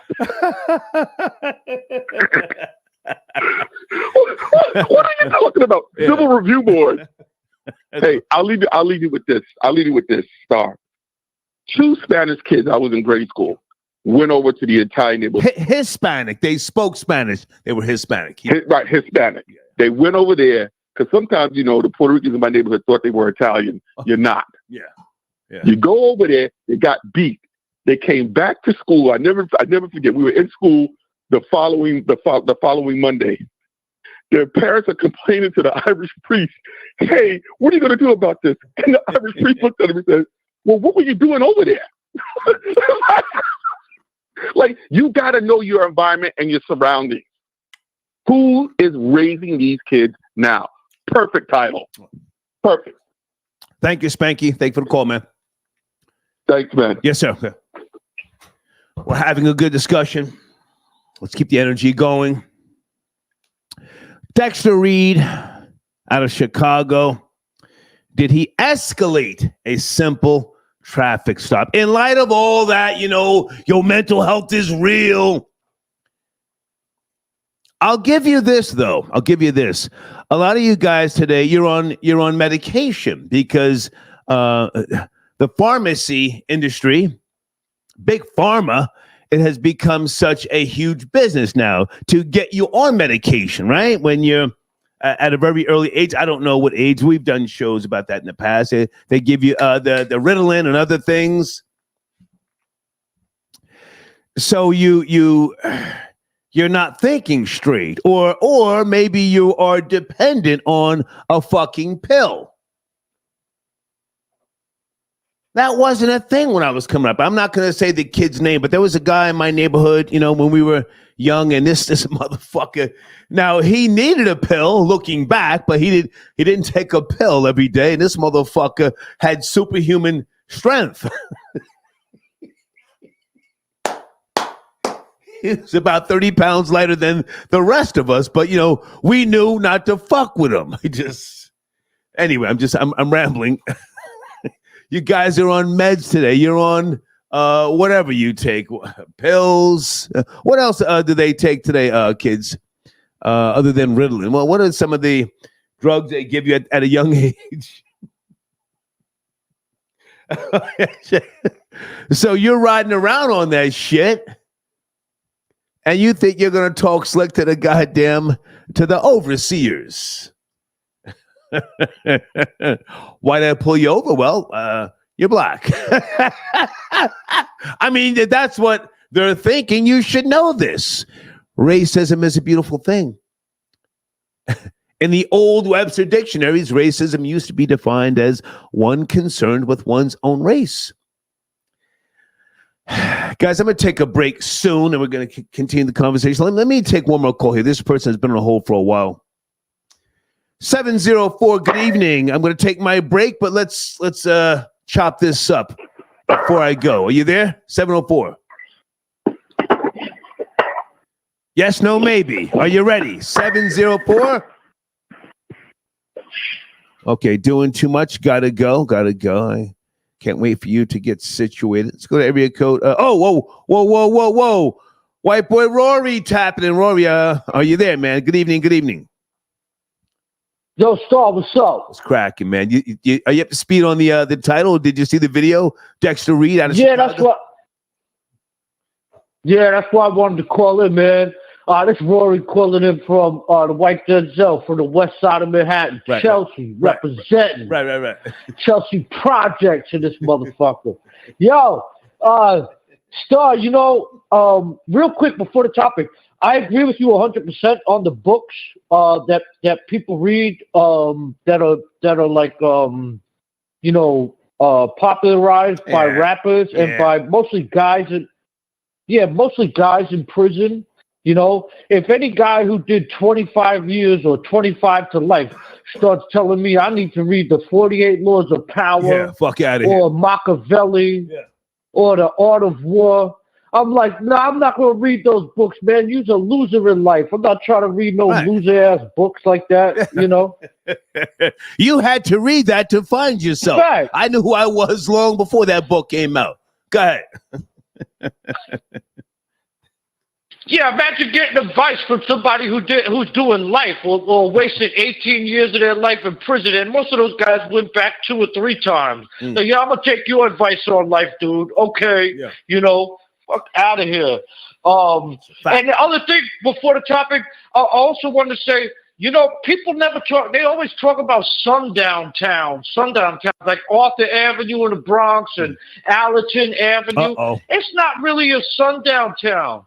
It's not. If you conduct yourself and if a black guy and his wife went to Arthur Avenue and got some food at nighttime, he'd be treated the same as anybody else, you know. But black people got sundown towns too, you know, and nobody ever talks about the black sundown towns. You know, try being a white guy and being in Bedford-Stuyvesant after 9, 10 o'clock at night. You know what I'm saying? Try being a white guy and be out in East New York or Brownsville after 8 o'clock at night. You know, and you got some business over there. You ain't doing nothing, messing with nobody. You want to talk about a sundown town? You know? But now hang on. But now the dynamic is different. Yes, if a white person is in the quote unquote hood, you know, 3:30 in the morning, more than likely you're looking for something. Let's keep it real, Rory.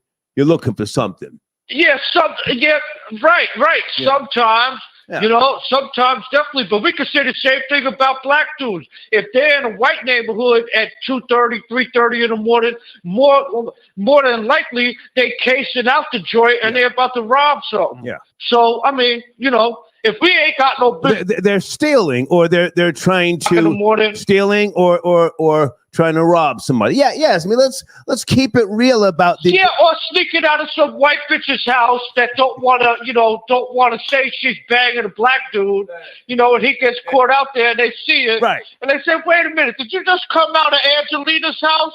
Oh, he's bagging Vinny's girl."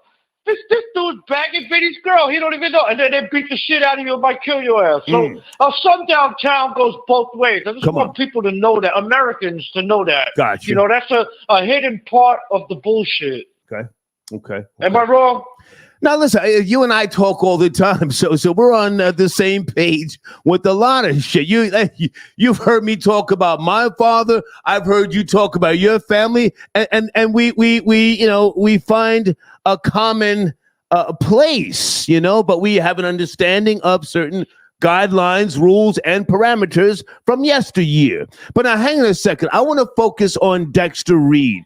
I would never blame him for his death, but even if he was suffering from some type of mental health, PTSD, what have you, somebody, in my opinion, did not educate him on how to fucking interact with law enforcement. Take it from there.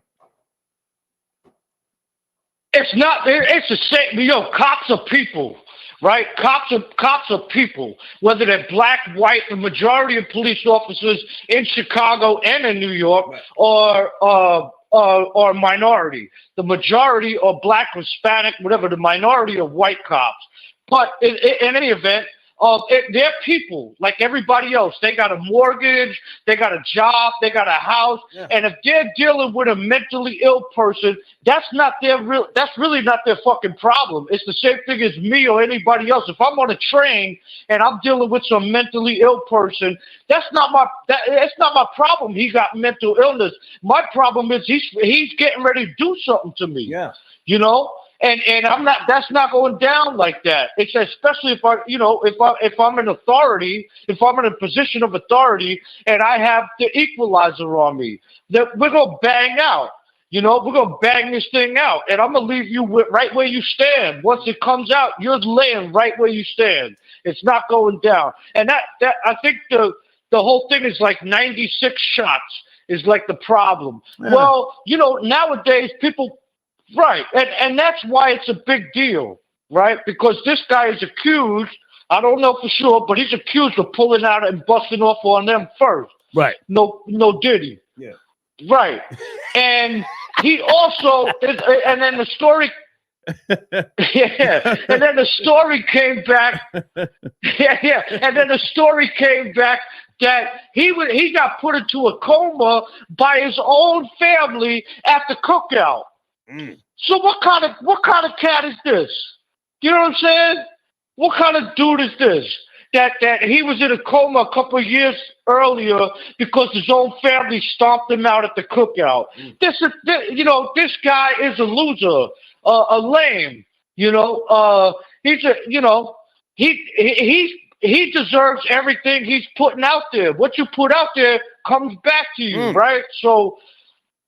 I mean, he's got to be putting out demon time energy, unacceptable behavior, where people are like, "Nah, you know what? We're gonna beat the shit out of this dude right now." Hang on, Rory. I want to jump in there. I don't want to vilify the guy, Dexter Reed, but I do want to talk to a larger, what I consider to be a larger issue, and that is, the lack of education from parents or whoever they're the legal guardians with regards to young people coming up, and especially now, I think the new Grand Theft Auto is out. Holy shit! So they're really getting it twisted. Is the new Grand Theft Auto out, Roll Babies, or am I moving too fast here? So they're really getting it twisted in terms of education. Can we just speak to that for a second? Who is raising these young people today? Go ahead.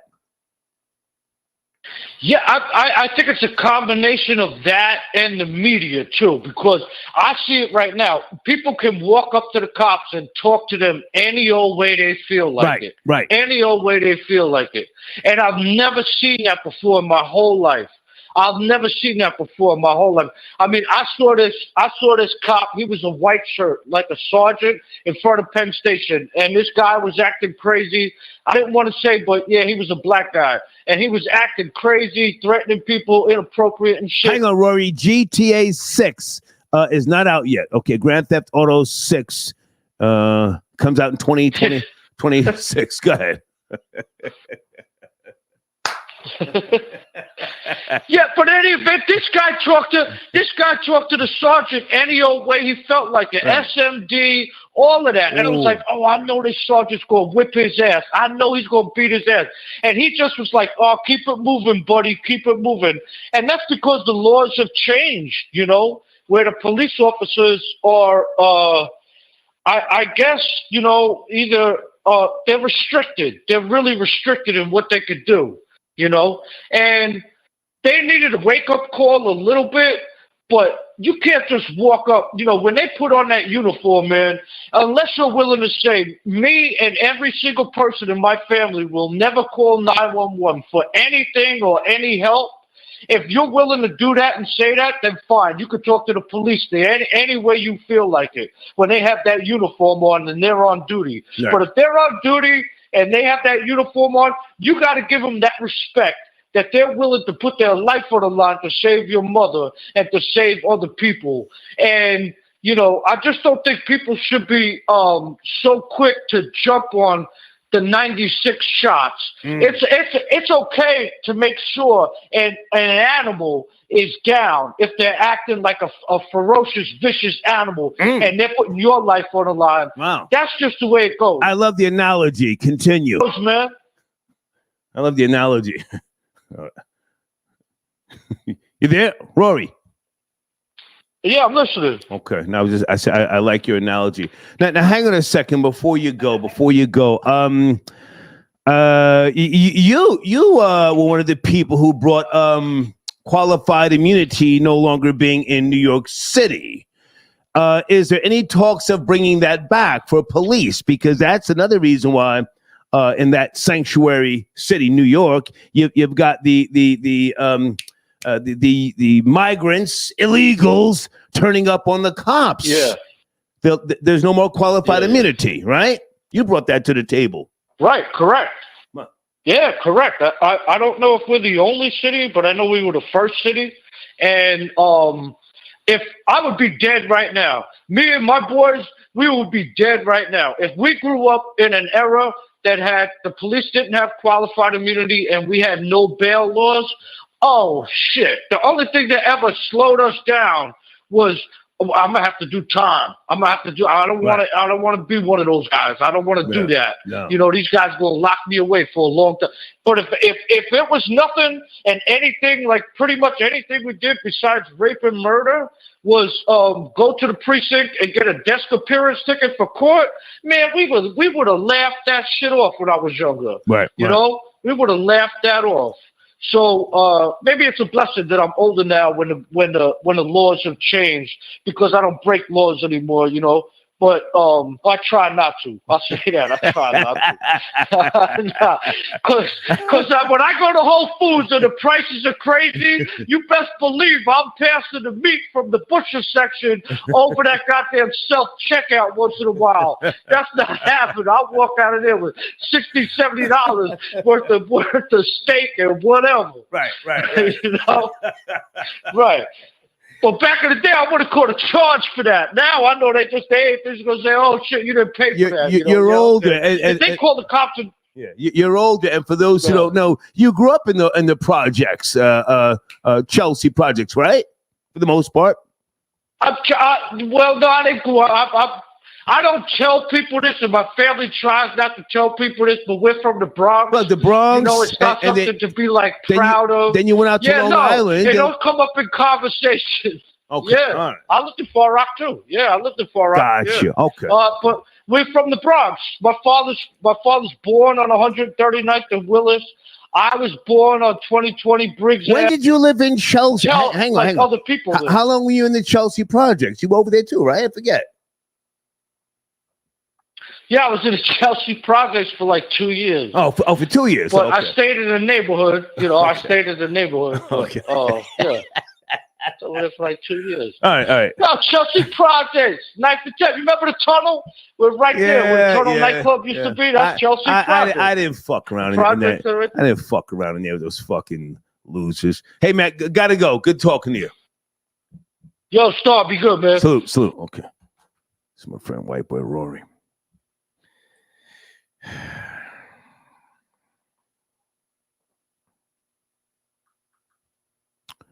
Guys, on the screen is my email address for advertising rates.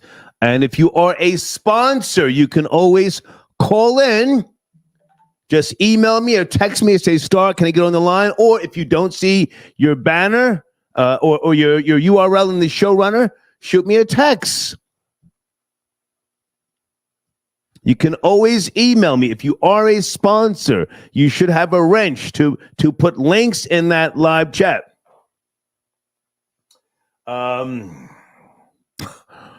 Okay, someone, is your name really Marisol? Marisol says that was funny what you said about girl's name Marisol yesterday. What does that name mean? I forgot. Anybody named Marisol in the live chat? It was something about. Let me Google it. I don't want to say the wrong thing because I get my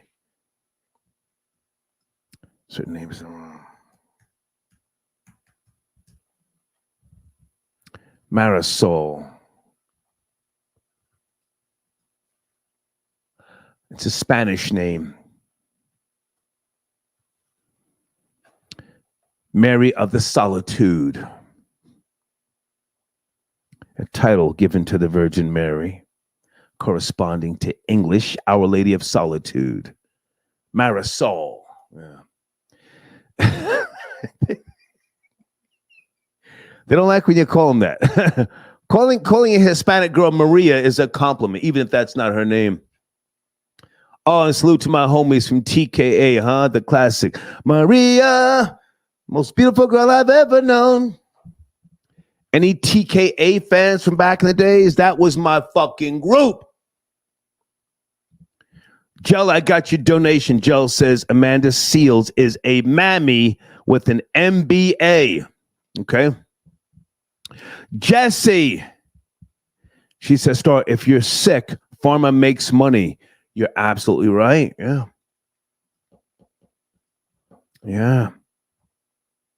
When did that become like big business to give kids Ritalin?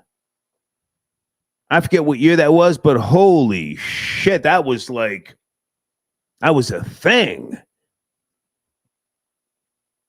Back in my days, they just gave a little nigga a helmet, or white boys with helmets, and they.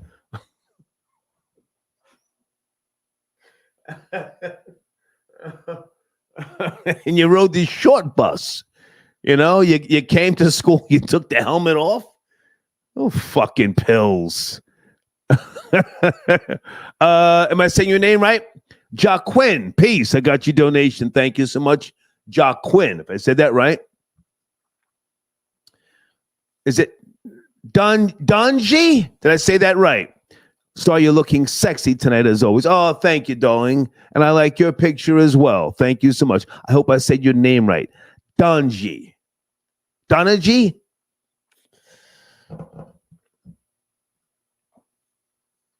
Alex, I got your donation.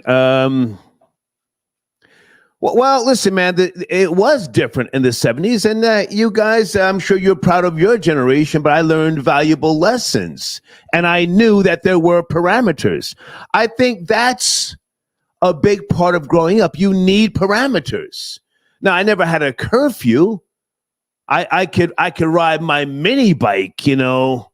I used to have little Yamaha 80s and Can-Ams and shit like that. But I mean, not that I would take my mini bike out at 11 o'clock at night, but I mean, I could do that. Sometimes we'd be in the garage working on the fucking mini bikes or the go-karts, you know, starting them up and shit like that.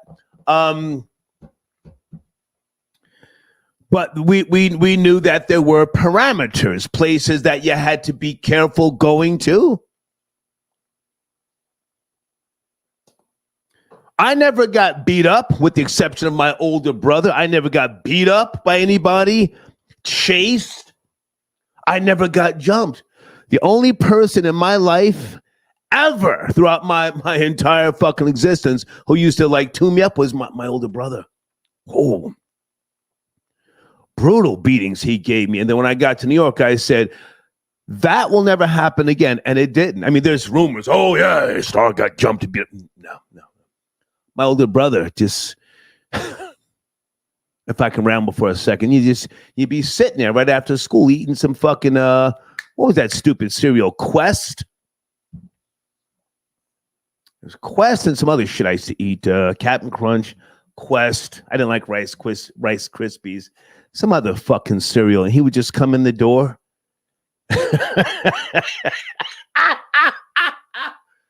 He was the devil. He looked like Steph Curry from the Warriors, one green eye and one gray eye. And he'd walk towards me. I'm eating the cereal. And he wouldn't say nothing, just a forearm smash. Pow! Cereal all over the place. You had to run. You had to run. I don't know why I told you guys that story, but anyway, showrunner Amanda Seales on Club Shay Shay. I can't hold her down anymore. Not that she gives a fuck. I'm sure she doesn't. But somebody has to tell her, hey, you're not likable. That's what it is. She's not likable. Now, I'm sure people will say the same about me. You know, that's fine. I've known how to maneuver and to use that to my advantage. Anybody want to talk about Amanda Seales, formerly known as Amanda Diva, on Club Shay Shay? One more call before I take my break. Area code 718. Good evening. Are you there? What's going on, Star? How you doing? Yes, sir. How are you? I'm good. Listen, it's who raised you, like you said. Like it's a Bart Simpson generation. Who is raising you? Now I want to give all the props to my homie T.K. Kirkland. He's T.K. Kirkland, right? That's his reframe. But he's known for saying who raised, past tense. Who raised you? I'm asking who is raising these niggas now? Who the fuck is lying? Bart Simpson. Come on. Bart Simpson and Stewie from Family Guy. They mad cynical. So they say little slick thing and they don't think it can happen until it happens. You feel me? You're supposed to respect the police, at least talk nice to them if you're doing something out of pocket and you ain't about to, you know what I mean, take off. Be cool, right? Because sometimes just being, personable will get you through, right? But when you start, just not complying, you disrespecting the dude, of course, if I got a pistol on me, I'm going to make you do something too. You know what I mean? It's about power. You feel me? And they don't respect power. And so, I didn't have to see the video. It's just comply or die, like you said. Right. If he got the gun, if you about your business and you on some crime thing, then you ain't supposed to stop. You're supposed to keep it pushing, right? Until they get a hold of you. But if you driving and something ain't right, your license is suspended, man, be cool. excuse me, officer, my bad. You know what I'm saying? Because there's been times that I got pulled over and I was dirty. And I started talking nice to him. Stop right there. Stop right there. Stop right there. Do you know how many times in the 80s I was pulled over knowing good and goddamn well I had coke in my fucking sock, tucked away in the fucking car, and I got away. I got away. Right. So based upon that decade of doing the yayo, the fish scale, I say, you know what? let me just take whatever ticket comes to my way after 1991. I stopped doing blow in 91. I said, let me just, whatever ticket I get, fuck it. I can't argue. Right. I got away for a decade being dirty. Go ahead. Nah, I ain't gonna hold you. One time I got pulled over on the turnpike. I was filthy, right? And I caught a flat tire. And the trunk was, it smelled like a dead skunk back there. It smelled like sour powder. Right. And the trooper came up. Now, one of my homeboys, he one of them dudes, he know everything. He telling me, it got to be a key for the thing in the back. I'm like, it ain't. So anyhow, the trooper rolled up. He like, yo, you good? I'm like, nah, I got a flat. He's like, all right, you changing it? I'm like, nah, I ain't got the key for the locks on it. Yeah. He's like, all right, I'm going to call the tow truck. Ooh. He said, let me talk to you for a minute. So I go talk to him. He's like, yo, you going to treat me like an asshole? You going to let me get it and let me get the hell out of here? So, I had a couple grams in the front of the car. I'm like, you know what? I tell my man, yo, let me get the weed. So I give it to him. It's in a party fly. You know how you fold it up in a party fly. Okay. So boom, I give it to him. Yeah. He take it, he smell it, he like, yo, this is mad pungent. He's like, yo, the tow truck could be here in a couple of minutes. He took the weed and he boogied. Took your shit, yeah. Oh. But we made a compromise. Sometimes you gotta pay a toll. Right. You feel me? Facts. And so, and not for nothing, my generation was so wrong about the police because the people before us was paying them. They was in cahoots with them. It's a fact. They told us not to talk to them, right? Hang on, stop right there. How old are you, sir? How old are you? I'm 46. Oh. Okay. I had one of my cousins was in the Dirty 30. You ever heard of the Dirty 30? One of my blood cousins. Absolutely. And I know a couple police officers that came from their nose clean and they got the job and they got in and out. Right? And their conversation is the problem is that niggas ain't never got no money right now. Right. So if they bust up in the trap, it's like $2,000 in there. That ain't enough for her to go home or get a charge for that she could put her daughter through college or something with. You feel me? It got to be like, yo, there's 50 stacks in that back room. Let me get out of here. If she could see the 50 stacks and I just want to go home, man. Take all this shit. I want to get out of here. That's what I'm talking about. Like, I just need you to look the other way, and they might do that. But for $2,000, come on, son, you going down. What's your name and your social security? You feel me? You going down, right? Now, hang on a second. I got to ask you this. You sound like a knowledgeable man. When did these little niggas today, and when I say niggas, I mean the fucking Hispanics and the white boys, when did all this running from the police and saying, get off me, when did that become a thing? We didn't do that. When did that become a thing? I'm going to be honest with you. So I come from a generation, I'm from the time when, we filled Spofford and DFY, right? In the very early 90s. And they was experimenting on niggas, giving niggas them Thorazines and all that. Right. And a lot of them dudes today are very, very passive today, right? So now, once they figured out the Ritalin and all that, you got to understand that they on a cocktail, right? So like when we was growing up, you start gradual. You get a little bit of wine, then you get a little bit of malt liquor, then you move to the weed. Some people move to the blow, right? And that's as far as it goes. If you talking about these kids, they are taking a cocktail on their first or second ride. So they smoking high power weed, they drinking Four Loko, they popping pills, Four Loko, they sniffing dope. Yeah, like they doing everything at the same time, and that's another thing. So I'm originally from Brooklyn, but I live in the A now, right? Okay. And the problem with these little dudes is that when they get pulled over, it's not because they got one thing. They got everything. Everything. They got pills, a half a pea, half a brick. Yeah, codeine. Right? Codeine. They got the stick in the back. Yeah, they got lean.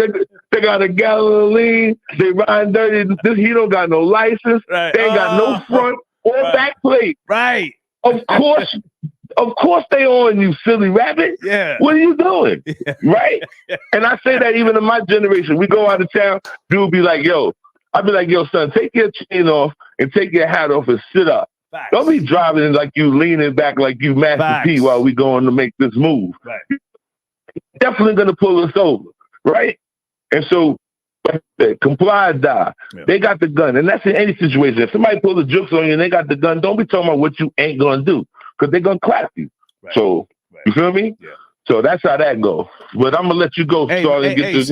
For your break. So no, hang on, salute, and we have to say one more thing because your generation, even though you're behind mine, salute to females who knew when to shut the fuck up when the Beast or Jake pulls up. Bitch, close your mouth. I don't need no help. Close your mouth, right? That's a whole fact. That's a whole fact. So she's supposed to be invisible, right? So that she could slide off with the Jamie, right? So they didn't even talk to her, so she could slide off with. Don't talk me into jail, bitch. Close your mouth at all. Let me handle this. Absolutely. Salute, man. Salute. Fact on fact. Salute, man. Yes, sir. All right, have a good one. Salute. Okay, yeah. All right. Back to the phone lines here. Hang on a second. Barnell, I got your donation. Hold on a second. I'd like to comment. Someone, where's area code 443? Good evening. Are you there? Late night 443. Yes, no, maybe. Are you ready? Good evening. Good evening. What's up, girl? Hey, what's up, Star? Hey, who's this? Yeah, Jamal, man. Jamal, how are you, man? It's cracking.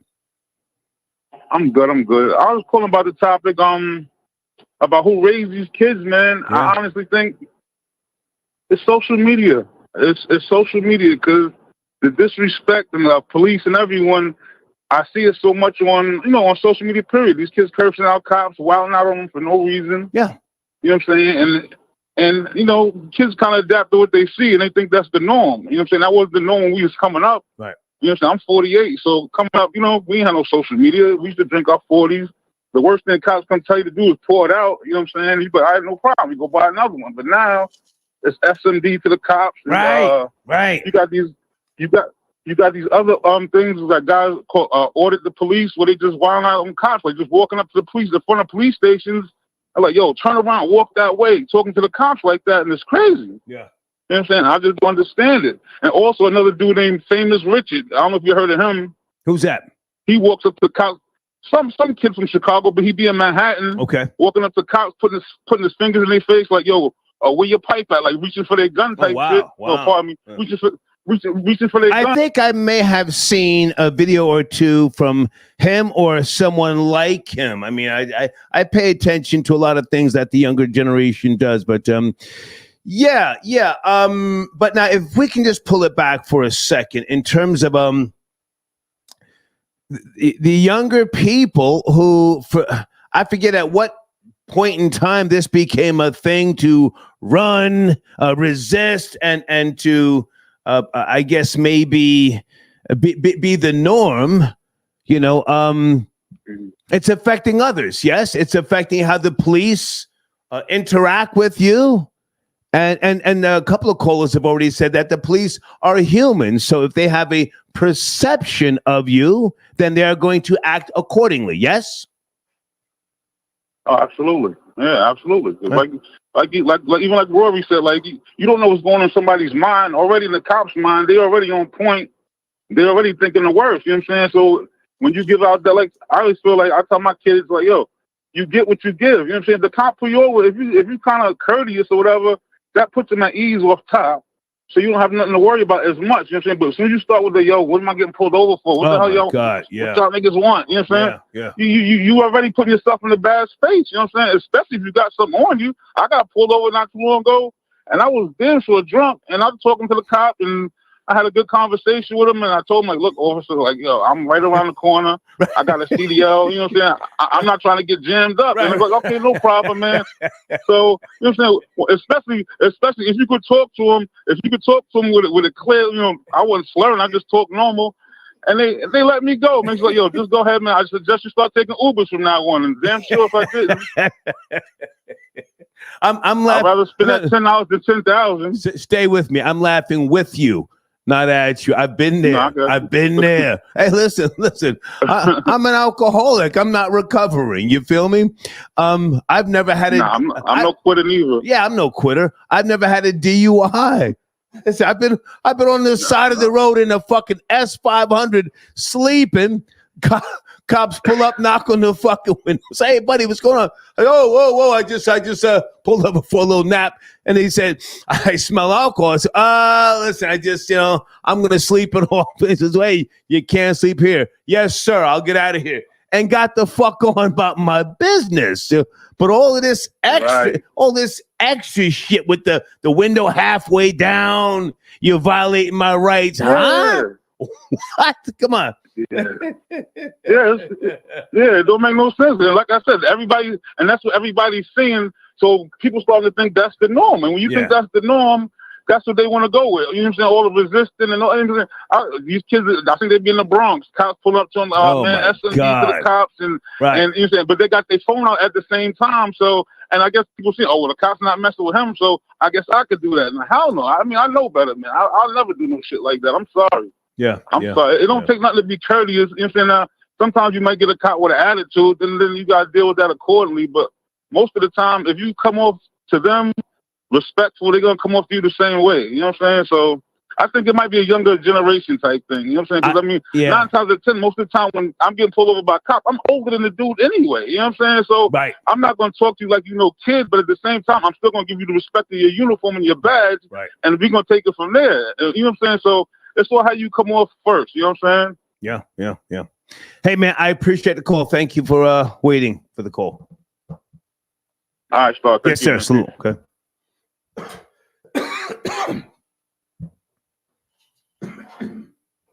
Who is raising you niggas?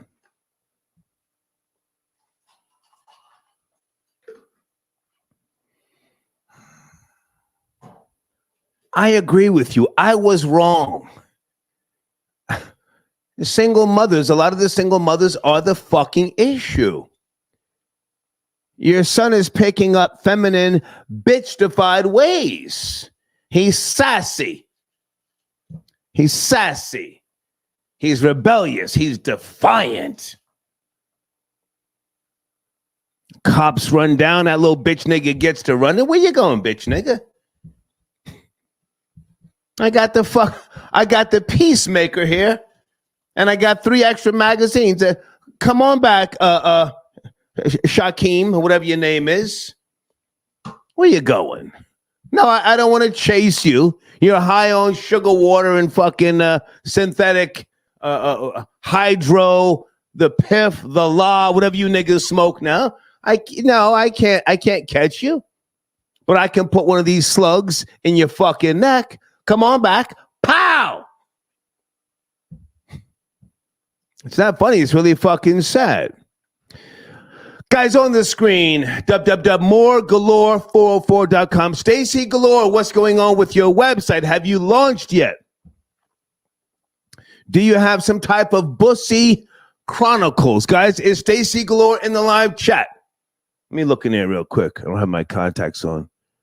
What is going on with Stacy Galore's platform? Moregalore404.com. Area code 413. Are you there? Good evening. Late night. 413. Yo, Star. Yo. Star, what's popping? What's popping? It's Panna the Canna, man. Panna, how are you, man? Good to hear from you.